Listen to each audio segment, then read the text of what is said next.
معاہدہ لوزان 2023 ترکی اور امام مہدی۔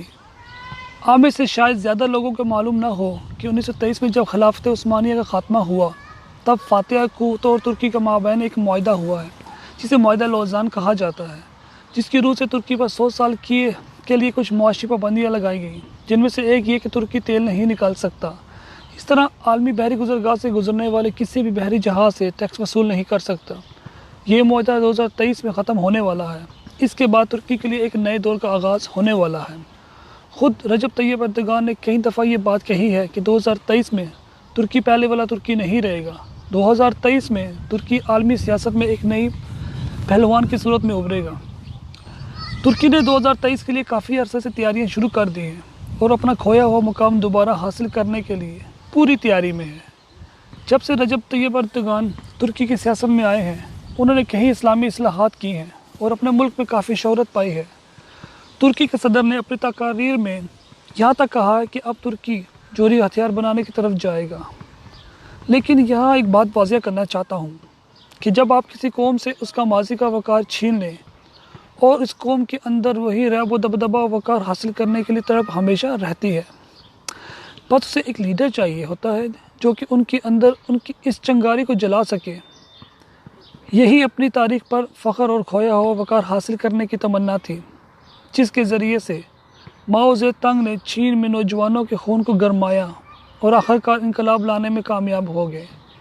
اسی طرح ترک عوام کے اندر بھی وہی پرانی خلافت عثمانیہ واپس لانے کی شدید تمنا پائی جاتی ہے، جسے ان کے رہبر طیب اردوغان نے مزید گرمایا ہے۔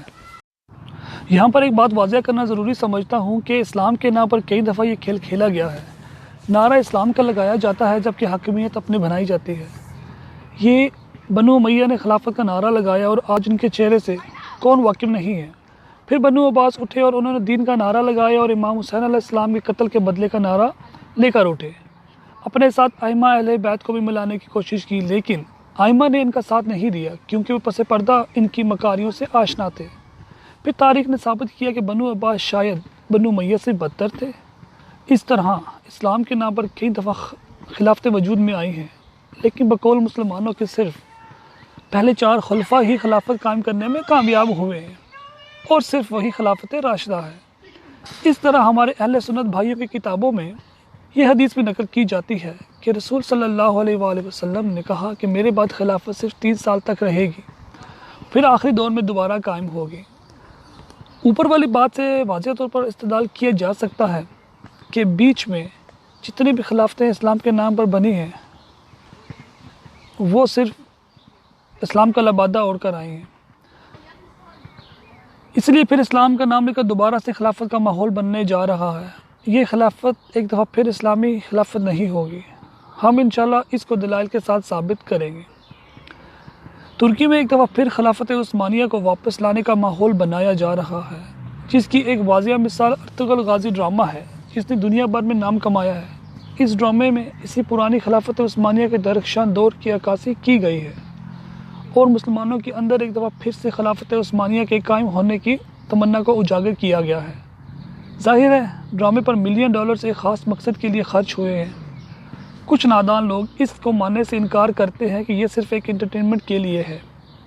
اگر یہ صرف تفریح کے لیے ہے تو کچھ ممالک نے اس ڈرامے پر پابندی کیوں لگائی ہے؟ اس لیے کہ وہ خود مسلم امہ کے ذمہ دار ہونے کے دعوے دار ہیں۔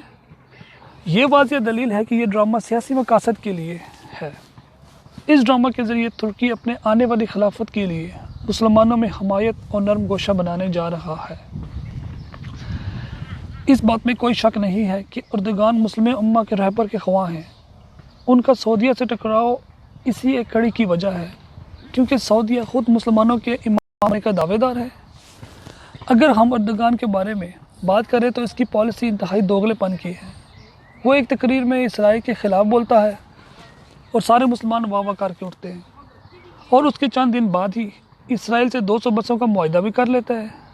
وہ ایک طرف اسرائیل کے وجود کو تسلیم کرتا ہے اور دوسری طرف فلسطین کے حق میں بات کرتا ہے، اور اسرائیل میں اپنے ایمبیسی بھی بنا لیتے ہیں۔ انقرہ میں اسرائیل کی ایمبیسی بناتے ہیں اور پھر یونائٹڈ نیشن میں کھڑے ہو کر نقشہ اٹھا کر فلسطین کی وکالت بھی کرتے ہیں۔ یہ محض منافقت ہے اور عوام عام فہم مسلمانوں کو بیوقوف بنایا جا رہا ہے۔ یعنی ایک طرف آپ فلسطین کا مقبوضہ علاقے پر اسرائیل کی حاکمیت کو تسلیم کرتے ہیں اور سفارت خانہ بناتے ہیں، اور دوسری طرف اس کے خلاف تقریریں بھی کرتے ہیں۔ یہ محض منافقت ہے۔ اردگان کی پارٹی کے عہدیدار اسرائیل کے ساتھ ترکی کے جھنڈے لہراتے ہوئے نظر آتے ہیں۔ کبھی تو ترکی میں اسرائیلی ایمبیسی میں اسرائیل کے لیے کیک بھی کاٹے جاتے ہیں، اور دوسرے لفظوں میں یہ فلسطینی عوام کا تمسخر بھی اڑاتے ہیں۔ دوسری طرف شام میں جتنے بھی داعشی وار ہوئے ہیں وہ سب ترکی کے راستے ہی شام میں آئے ہیں۔ ترکی نے ان کی نقل و حرکت میں مدد کی ہے اور یورپ اور امریکہ سے اس کا فدیہ بھی وصول کیا ہے۔ آج یہ بات کسی سے ڈھکی چھپی نہیں ہے کہ عالمی خبروں کے مطابق آج بھی ترکی میں انہی داعشوں کی چھاؤنی موجود ہے، جیسے ترکی لیبیا پر حملہ کرنے کے لیے استعمال کر چکا ہے۔ حالیہ دنوں میں ترکی نے شام میں کردستانوں کو مارنے کے لیے بہانے سے شام پر حملہ کیا ہے، وہی حربہ جو بھارت استعمال کرتا ہے۔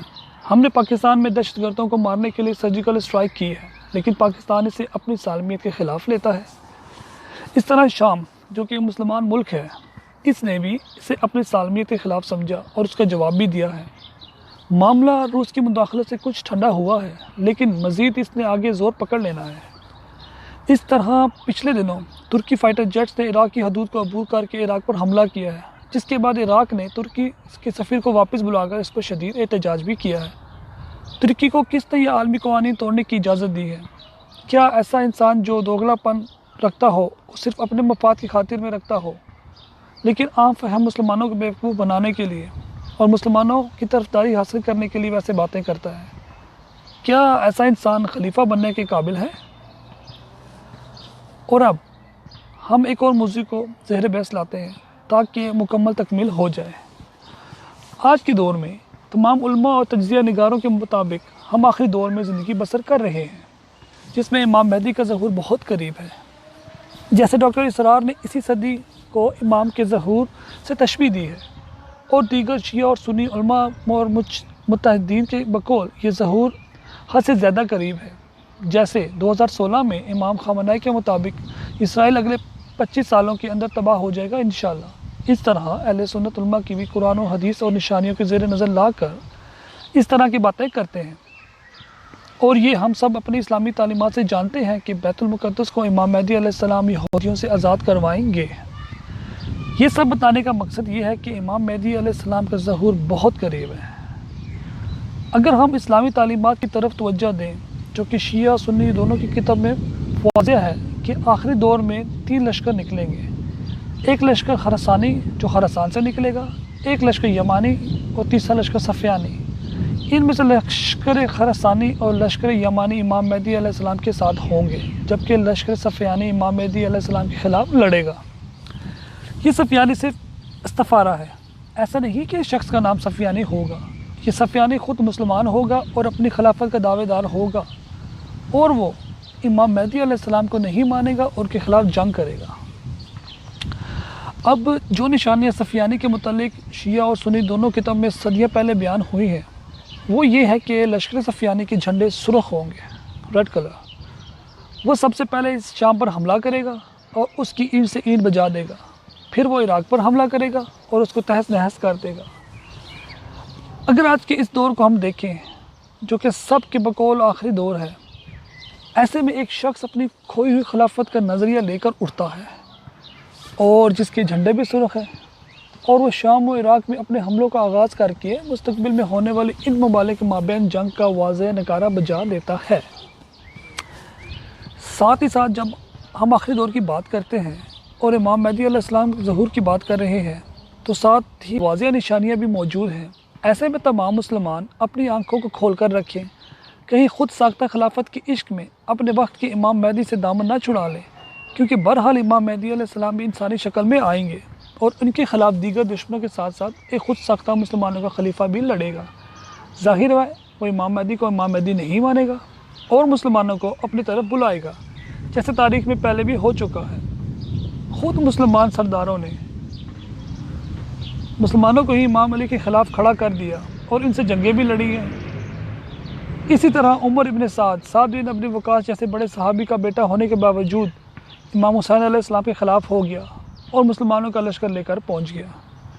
وہ سب اسلام کے نام پر ہی امام علی اور امام حسن علیہ السلام کے خلاف تھے۔ ایسے میں آپ اپنی آنکھیں کھلے رکھیں، کوئی یہ نہ ہو کہ آپ کو اسلام کے نام پر امام مہدی کے خلاف کھڑا کر دے اور آپ کو پتہ نہ چلے۔ اللہ ہم سب کا حامی و ناصر ہو۔ جیسا کہ ترکی کے پہلے جتنی حکومتیں تھیں جسے ہم سلطنت عثمانیہ کہتے ہیں، وہ پیور اسلام کے اصولوں پر قائم رہی ہے، اسی لیے انہوں نے 600 سال تک حکومت کی ہے۔ لیکن اب جو نظریہ ہمیں نظر آ رہا ہے وہ اسلام سے ہٹ کر ہے، وہ بہت سازشی نظریہ ہے۔ ہم یہ نہیں کہتے کہ آپ ارطغرل کا ڈرامہ نہ دیکھیں یا ترکی کی پرانی ہسٹری نہ دیکھیں، آپ دیکھیں، اپنے آپ کو اسلام کے لیے تیار کریں اور آخری مارکے کے لیے تیار کریں، لیکن خدارا آپ یہ فرق جان لیں کہ یہ نہ ہو کہ کل آپ امام مہدی کے خلاف کہیں ان کے مخالف فوج میں کھڑے نہ ہوں۔ ہم جانتے ہیں کہ سلطنت عثمانیہ کے جتنے بھی ادوار گزرے ہیں وہ پیور اسلامی تعلیمات پر مبنی تھے، اسی لیے ان لوگوں نے 600 سال تک حکومت کی ہے۔ لیکن اس دفعہ جو خلافت بننے جا رہی ہے وہ مجھے نہیں لگتا کہ اسلام کے اصولوں کو فالو کر رہی ہے۔ میں یہ نہیں کہتا کہ آپ ترکی کے ڈرامے نہ دیکھیں، میں خود ان کا سب سے بڑا فین ہوں، شاید پاکستان میں سب سے پہلے میں ہی ارطغرل ڈرامے کے حق میں آواز اٹھانے والا تھا۔ آپ ڈرامہ دیکھیں، اپنے آپ کو پیور اسلامک تعلیمات کے مطابق ایک بہادر جنگجو کے طور پر تیار کریں، اور آخری دور میں جب امام مہدی علیہ السلام اور حضرت عیسیٰ علیہ السلام آئیں گے ان کے ساتھ مل کر کفار کے خلاف جنگ کریں۔ پلیز اپنے آپ کو ایک امن پسند مسلمان جو اسلام کی خاطر اور اپنے نبی کی شان کی خاطر ہر وقت لڑنے مرنے کے لیے تیار ہے، ایسا مسلمان تیار کریں، نہ کہ وہ مسلمان جو چھوٹی چھوٹی بات پر ایک دوسرے کو کفر کے فتوے لگا دیتے ہیں۔ اسلام امن پسند ملک ہے اور ہم سب کو امن سکھاتا ہے، سب کے ساتھ امن سے رہنے کا درس دیتا ہے، لیکن اگر کوئی اسلام پر حملہ کرے تو ہم اس کو دفاع کرنے کے لیے تیار ہیں۔